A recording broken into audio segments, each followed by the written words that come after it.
المدرسات ممكن تكون مشكلتك يعني، ماشي؟ هي امرها بسيط خالص.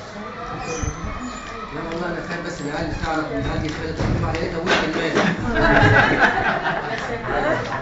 وبعدين احنا مش ماسكينها ونقرر فيها مواقف دي ابتسامه على الوش كده ايمان، ابتسامه على الوش كده. ربنا بيقدرنا حاجه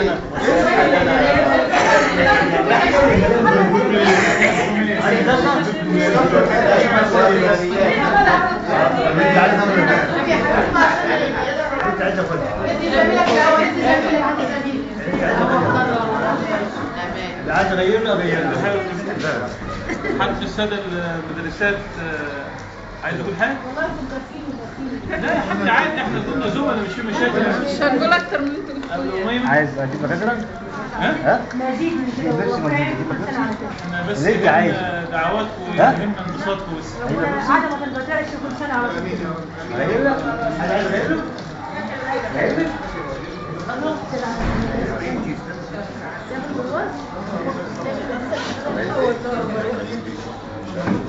مخترع استاذ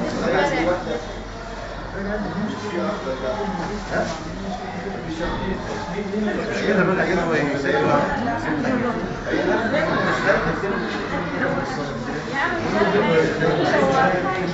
خد غير الحبه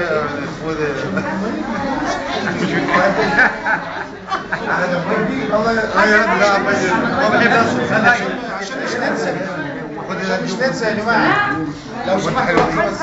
انا عايز اخص بالشكر الاستاذ هشام، جندي مجهول ورا الحاجات دي برضه، ربنا يبارك فيه يا رب. هو مش عايز يتكلم يعني، هو مش عايز يتكلم عليه يعني، ولكن هو جندي مجهول في الحاجات دي، ربنا يبارك فيه ويجعلها في ميزان حسناته ان شاء الله.